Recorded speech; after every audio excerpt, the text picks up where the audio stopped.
انسان کی صفات سے بحث کرتا ہے، یعنی جب انسان کو ڈیفائن کرتا ہے تو اس کے ڈیفائن کرنے کا انداز اور ایک سائنٹسٹ کے ڈیفائن کرنے کے انداز میں زمین اور آسمان کا فرق ہوتا ہے۔ بات آ رہی ہے سمجھ میں؟ مثال کے طور پر آپ جب ڈاکٹر کے پاس جاتے ہیں کلینک میں، ڈاکٹر آپ سے کہتا ہے جی بتائیے اپنے بارے میں، تو آپ کیا بتاتے ہیں؟ یعنی اپنے آپ کو ڈیفائن کرتے ہیں، اپنے بارے میں بتاتے ہیں، کیا تنخواہ بتاتے ہیں؟ بولو بھائی، اپنی قوم بتاتے ہیں؟ جب ڈاکٹر کے سامنے آپ اپنے آپ کو ہائی لائٹ کریں گے تو آپ بیماریاں بتانا شروع کر دیں گے۔ ڈاکٹر کہتا ہے جی بتائیے اپنے بارے میں کچھ بتائیں، فوراً آپ کبھی گردے پہ ہاتھ لگا رہے ہوگے، ڈاکٹر صاحب ادھر بھی درد ہوتا ہے، ڈاکٹر صاحب جب صبح اٹھتا ہوں تو طبیعت کچھ بجھی سی ہوتی ہے۔ یہی ہو رہا ہے آج کل لوگوں کے ساتھ، جو 18 سال کی عمر میں جب صبح اٹھ کے جو فریشنس ہوا کرتی تھی طبیعت میں، ایک ایسا جیسے جنت میں آ گئے، اب صبح بھی ویسے ہی سست ہوتے ہیں جیسے رات کو ہوتے ہیں۔ تو یہ آپ اپنی کوالٹیز بیان کر رہے ہیں کہ میرے اندر یہ خصوصیات ہیں۔ کوالٹی تو نہیں کہیں گے، یعنی جو اپنی صفات ہیں آپ وہ بیان کر رہے ہیں۔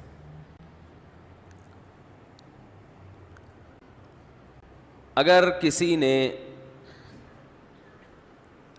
آپ سے گھر بنوانا ہے، 5-6 ٹھیکیدار آ گئے، آپ نے ایک بلڈنگ تعمیر کروانی ہے،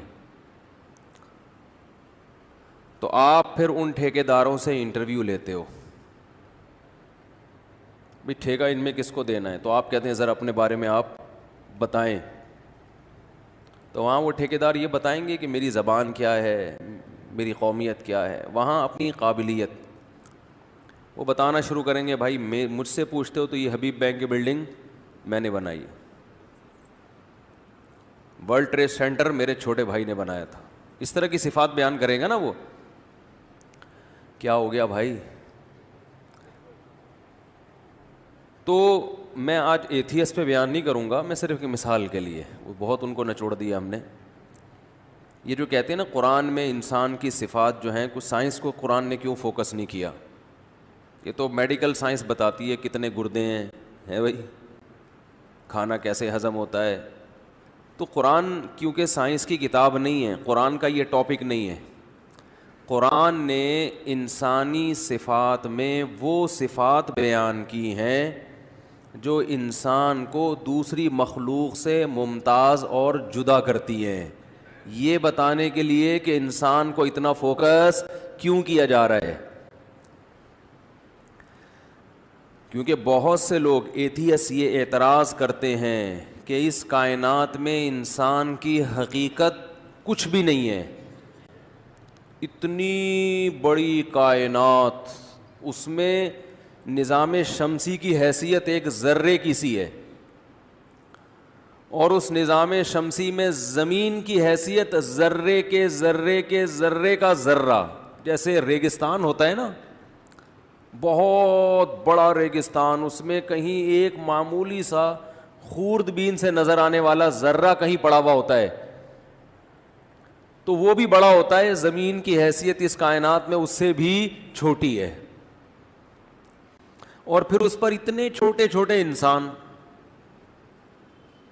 تو وہ یہ کہتے ہیں کہ معاذ اللہ، خدا کو کیا ضرورت پڑی کہ یہ پوری، جیسے قرآن کہتا ہے نا پوری کائنات انسان کے لیے اور انسان میرے لیے، اور بنانے والے نے پیغمبروں کو بھیجا، تو کہتے ہیں اتنی حقیر مخلوق، اتنی چھوٹی مخلوق جو کائنات کے کسی کونے کھانچے کے بھی کھانچے میں پڑی ہوئی ہے، معاذ اللہ، اللہ اس مخلوق کو اتنی لفٹ کیوں کرائے گا کہ اس میں پیغمبر بھیج رہا ہے، اس میں آسمانی کتابیں نازل کر رہا ہے، اور اس کے لیے پوری کائنات اس کے لیے بنی ہے۔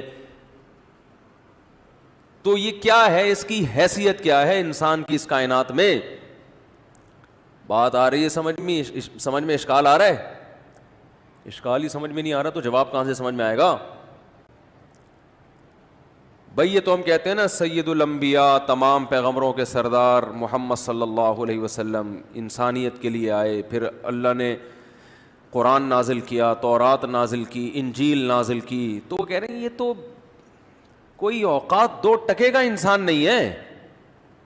یا تو یہ کائنات میں بہت بڑی اس کی ویلیو ہوتی, نظام شمسی یا اس کائنات میں جو سب سے بڑا سیارہ ہوتا اس پہ یہ حکومت کرتا. اتنی عظیم مخلوق کو حصے میں دیا کیا ہے؟ ایک معمولی سا ذرہ. یہ کوئی اتنی, یہ بس اتفاق ہے یہ پیدا ہو گیا, یہ کیا ہے ایسا ہی ہو گیا. یہ کوئی لفٹ کرانے کی کوئی مخلوق نہیں ہے کہ اگر کوئی خدا ہے تو اس کو اتنا پروٹوکول دے گا, ایسا نہیں ہے. بات آ رہی ہے سمجھ میں؟ تو اصل میں انہوں نے انسان کو مادی اعتبار سے انسان کا وزن کرنے کی کوشش کی ہے, اور مادی اعتبار سے انسان کی واقعی کوئی ویلیو, اتنا سا تو ہے 6 فٹ کا آدمی, بہت بڑا ہمارے ہاں 6 فٹ کا آدمی ہوتا ہے, تو اس کائنات میں, پوری کائنات میں اس کی حیثیت ہے کیا؟ تو اسی لیے قرآن انسان کی جو میڈیکلی, جو انسان کی جو فزیکل باڈی ہے نا, اس کو اہمیت نہیں دیتا, بلکہ اگر قرآن انسان کی باڈی کو بیان کرتا ہے تو وہ تو انسان کو اس کی اوقات دکھانے کے لیے کہ تمہاری اوقات تو یہ ہے, یعنی یہ بتانے کے لیے کہ تمہاری ہماری نظروں میں باڈی کے لحاظ سے کوئی اوقات نہیں ہے, اتنے سے ہو, اتنے سے, اتنے کی سپرلیٹو ڈگری ہوتی ہے اتنے, کہتے ہیں نا اتنا سا, ایک ہوتا ہے اتنا سا, ایک ہوتا ہے اتنا سا, پدا سا ہے, اتنا سا ہے. تبھی آپ 29واں پارہ سورہ معارج اسے اٹھا کے دیکھیں, دوسرا رکوع, کلا انا خلقناہم مما یعلمون, فرمایا ایسا نہیں ہے انسان اپنے آپ کو بہت قابل عزت سمجھتا ہے, نا نا نا نا, کلا ایسا نہیں ہے, کچھ بھی نہیں ہو, کوئی اوقات نہیں ہے تمہاری. کس لحاظ سے؟ مادی اعتبار سے کوئی اوقات نہیں ہے. کیوں؟ انا خلقناہم مما یعلمون, ہم نے تمہیں جس پانی سے بنایا ہے وہ تمہیں پتہ ہے. ایک پانی سے بنی ہوئی, گندے پانی سے, غلیظ پانی سے بنی ہوئی مخلوق ہو, اس پہ اتنا اترانا سوٹ نہیں کرتا. تو یہ جو ملحد لوگ, ایتھیس لوگ اعتراض کرتے ہیں کہ انسان کی کوئی اوقات نہیں ہے, قرآن نے تسلیم کیا ہے واقعی نہیں ہے. کس اعتبار سے؟ مادی اعتبار سے, باڈی کے اعتبار سے واقعی کوئی اوقات نہیں ہے. لیکن قرآن ایک انسان کی دوسری صفت کو بھی نمایاں کرتا ہے کہ روحانی اعتبار سے انسان جیسی مخلوق اس کائنات میں کوئی بھی نہیں ہے. وہ کیا ہے؟ روحانی اعتبار سے یہ دنیا کی, اس کائنات کی ذہین ترین مخلوق ہے.